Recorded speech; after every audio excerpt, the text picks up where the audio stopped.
عمر خان نے نام ان کے لیے ہیں. ہمارے لوگ جتنے پکڑے ہوئے ہیں سارے حب سے بجا ہیں, اور ان کے خلاف کوئی ایک لفظ ثابت 1 سال میں نہیں ہو سکا.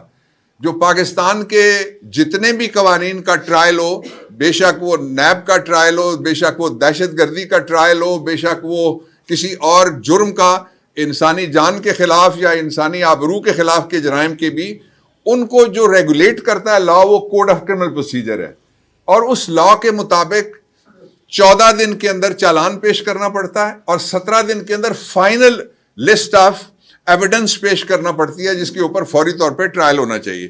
یہ تو دہشت گردی کے مقدمات تھے جن کے اندر لکھا ہوا ہے کہ وہ 1 ہفتے میں ٹرائل مکمل کریں گے, لیکن 1.5 سال جو ان کو بغیر کسی جرم کے سزا دی گئی ہے, اس کا مجرم براہ راست یہ نظام ہے, اس کا مجرم براہ راست یہ حکومت ہے, اور اس کی مجرم براہ راست وہ لوگ ہیں جن کو پہلے ایکسٹینڈڈ طور پہ صوبوں کے اندر بٹھایا گیا تھا 3 مہینے کے بجائے 1 سال کے لیے, اور پھر فارم 47 کے ذریعے فرضی طور پہ ان کو اسمبلیوں میں لا کے مسلط کیا گیا.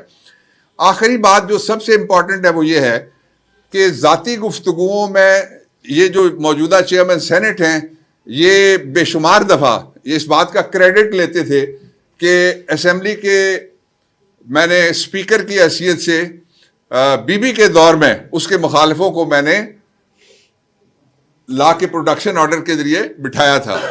اور جو عمر خان کے والد صاحب ہیں گور ایوب خان, انہوں نے بھی سندھ کے ایک بڑے سیاسی گھرانے کے فرد کو اسمبلی میں طلب کیا تھا, اور اس وقت طلب کیا تھا جب بڑے سنگین الزامات کو فیس کر رہے تھے, ملٹیپل کیسز تھے ان کے اوپر.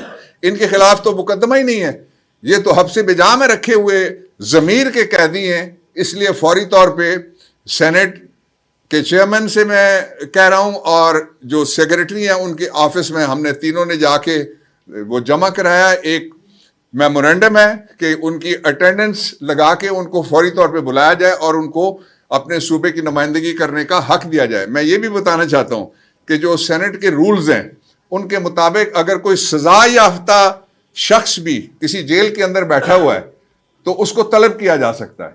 یہ رول امینڈ ہوئے تھے باقاعدہ, اور اس میں پھر ایک پٹیشننگ کی پروویژن بھی سینٹ کے اندر موجود ہے کہ اگر کسی کی نہیں سنی جا رہی تو وہ پٹیشننگ کرے گا جس کی باقاعدہ ہیئرنگ ہوگی. اور اگر یہ چاہتے ہیں کہ یہ پچھلے دروازے سے کسی آنے والے کی بات سن کے ان کو پیش نہ کریں تو پھر سینٹ کا اجلاس بلائیں اور اس کی پورے سینٹ کو کمیٹی قرار دیں. اس سے پہلے بارہا ایسا کیا جا چکا ہے, درجنوں بار ایسا کیا جا چکا ہے, اور ہمیں مقدمہ جو اعجاز چودھری سینیٹر ہے اس کا پیش کرنے کی پھر ہمیں وہ موقع دیں. آخری بات میں یہ کہنا چاہتا ہوں کہ پاکستان میں اس وقت جتنے بھی پاکستان تحریک انصاف سے تعلق رکھنے والے لوگ گرفتار ہیں یا مقدمات میں انوالو ہیں, یہ دنیا کے پہلے اپوزیشن لیڈر ہیں جن کے خلاف تقریباً 60 FIR مختلف جگہ پہ ہوئی ہیں. ایک دن میں 14 اور 21 مقدموں میں ان کو حفاظتی ضمانت لینی پڑ رہی ہے. اور یہاں کوئی ایسا شخص شاید ہی موجود ہو پاکستان تحریک انصاف سے متعلقہ جس کے پاس کوئی رول ہے جس کے خلاف FIR درج نہیں ہوئی. یہ سارا کرنے کے باوجود بھی لوگ اس نظام کو جو ہارے ہوئے لشکر کو بٹھایا گیا ہے فارم 47 کے ذریعے سے اس کو قبول نہیں کریں گے. بہتر یہ ہے کہ پاکستان کو آگے بڑھنے کا موقع دیا جائے اور اعجاز چودھری جیسے جو انٹرینچڈ پولیٹیکل ورکرز ہیں ان کو اپنے صوبے کی نمائندگی کا حق دیا جائے. تھینک یو جی, تھینک یو ویری مچ, بہت شکریہ. جی سوال کرتے ہیں. آپ سے سوال کروں گا, جس طرح آپ نے بات کی 26 نومبر کی اور پروٹیسٹ کی, کارکنان یہاں پر موجود تھے, ہم گراؤنڈ میں ان کے ساتھ ہی موجود تھے, نہ ان کے پاس کھانے کے لیے کچھ تھا نہ پینے کے لیے کچھ تھا. آپ علی بن گنڈاپور اور بشرا بیوی سمیت یہاں چلے گئے. آپ جو کہہ رہے تھے آپ پروٹیسٹ کو کال آف بھی کر سکتے, لیکن آپ لوگوں نے نہیں کیا, کارکنان کو وہی پر چھوڑا, ان پر شیلنگ ہوئی. آپ نہیں سمجھتے کہ جو کارکنان زخمی ہوئے ہیں, جو کارکنان جاں بحق ہوئے ہیں, ان کی کہیں نہ کہیں جو ذمہ دار ہے وہ قیادت بھی ہے؟ سب سے پہلے میں آپ کے سوال کا جو پہلا پورشن ہے کہ کارکنان کو کھانے پینے کا نہیں ملا, اس کو میں سختی سے تردید اس کی کرتا ہوں. میرے سامنے آپ کا 26 نمبر چنگی پہ اور اس کے بعد بھی کارکنان کو کھانا پہنچایا گیا تھا. میں اس کا آئینی شاہد ہوں. ڈی چوک اس کے بعد ہوا تھا میرے بھائی, اور اس کے بعد ہم لوگ جب یہاں پہ آئے اور اس کے بعد فائرنگ ہوئی. تو میرا خیال ہے دنیا کا ایسا کوئی فوجی یا کمانڈو نہیں ہوگا کہ وہ دیگیں جو ہیں وہاں پہ وہ کڑچے اس میں مار کے اور بریانی یا چاول وہاں پہ پیکٹ میں دے رہا ہو اور آگے سے فائرنگ ہو رہی ہو. اس طرح نہیں ہوتا میرے بھائی. وہاں پہ ٹیئر گیس شیلنگ ہو رہی تھی اور وہاں پہ گولیاں چل رہی تھیں. جس وقت گولیاں ایگزیکٹ ٹائم لائن میں آپ کو بتاتا ہوں, 8:30 بجے ایگزیکٹ شام کے اسے چند سیکنڈ پہلے لائٹیں آف ہوئیں.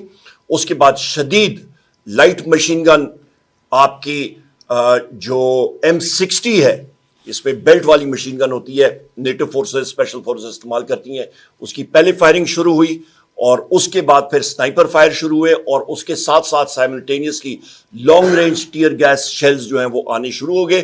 ٹیئر گیس شیل کھانے میں ہم نے اتنے کھائے کہ ہمیں پتہ لگ جاتا ہے کہ یہ لانگ رینج ہے, شارٹ رینج ہے, کس قسم کی ہے, پیپر ہے, کیا ہے. ہم نے خود اتنا انہیل کیا ہوا ہے اور اس کو بھگتا ہوا ہے. یہاں پہ چھاتی پہ کھائے ہیں, یہاں پہ کھائے ہیں, ہر جگہ پہ ہم نے کھائے ہوئے ہیں.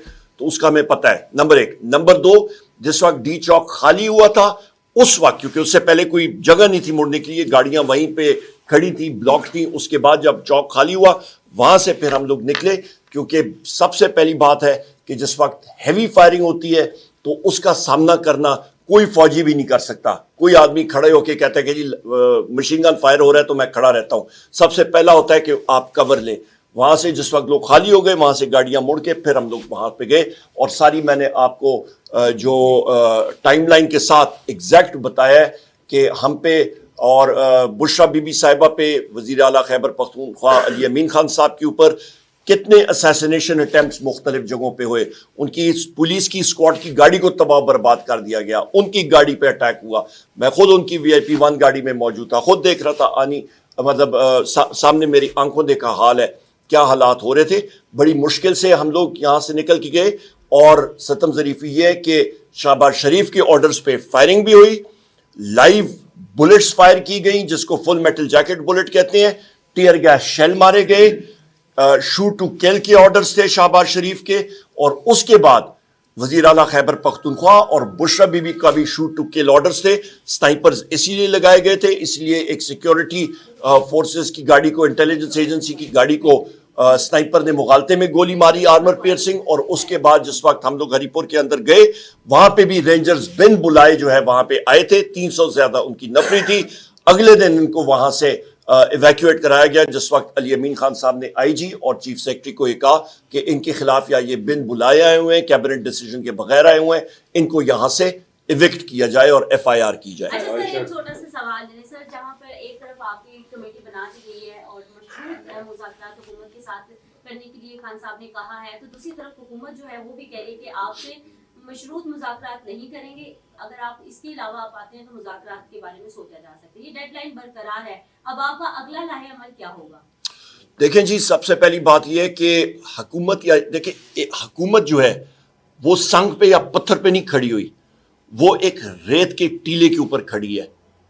وہ فارم 47 کی حکومت ہے, ان کے پاس کچھ نہیں ہے ہاتھ میں ماں سوا یہ کہ وہ نہتے شہریوں پہ گولی چلائیں. گولی کا آرڈر شہباز شریف نے دیا. نمبر 1, ہمارے لوگوں کو اریسٹ کیا شہباز شریف نے. شہباز شریف کے آرڈرز پہ ہمارے ساتھیوں کی شہداء کی ساتھیوں کی میتیں جو ہیں ان کے لواحقین کو نہیں دی گئیں. میں اس پہ آ رہا ہوں تامل سے.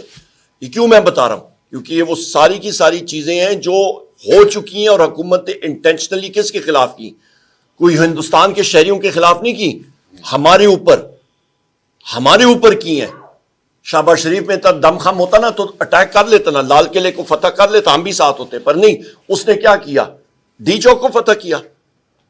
ڈی چوک پہ اپنے نہتے شہریوں پہ اس نے گولیاں چلائیں. خواجہ آصف ڈیفنس منسٹر ہے, خواجہ آصف نے کس کو فتح کیا؟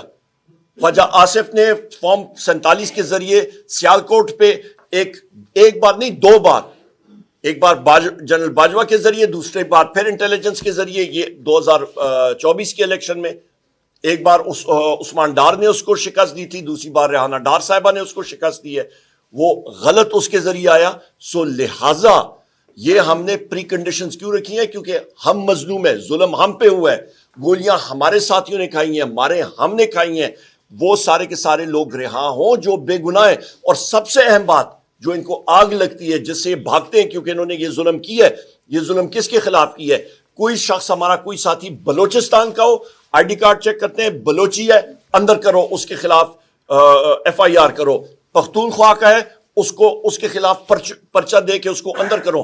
ہزاروں لوگ ہمارے اس وقت, سالار خان ہمارا ساتھی جو ہے اس کو اغوا کر دیا گیا, ٹارچر ہو رہا ہے. کس کے پاس ہے؟ انٹیلیجنس والوں کے پاس ہے, برآمد کریں. آج آپ دیکھ لیں, ہمارا ڈاکٹر لکھوی صاحب ہیں, انٹیلیجنس والوں نے ان کو اٹھا کے لے کے گئے تھے. ایم این اے, سٹنگ ایم این اے, ان کو ٹارچر کیا تھا 24 سے پہلے. ہمارے یہاں پہ جتنے پختون بھائی ہیں ان کو اٹھا کے صرف محض اس لیے کیونکہ ان کے پاس آئی ڈی کارڈ پہ خیبر پختونخوا لکھا ہے, طرح طرح کے کیسز ان پہ ڈالے جا رہے ہیں. یہ ہمیں قابل قبول نہیں ہے. سر یہ بتائیے گا, کل جنرل فیض حمید کا field general court marshal K اگلے مرحلے میں ان کو چارج شیٹ کیا گیا ہے.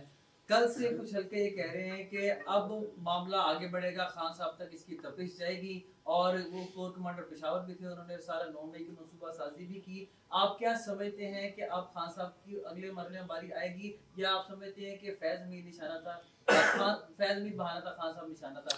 دیکھیں جی, جنرل فیض حمید صاحب جو ہیں ان کا معاملہ پاکستان آرمی کا ہے, پاکستان آرمی جانے اور وہ جانے. اور مجھے حیرت اس بات کی ہے کہ جناب والا اتنی مطلب آرمی کا ڈسپلن جو ہے وہ پہلے کیوں نہیں امپوز کیا گیا, یا یہ ساری چیزیں ان کو پتہ تھیں, ان کے سامنے ہو رہی ہیں تو پہلے کر لیتے نا. آرمی جانے ان کا کام جانے.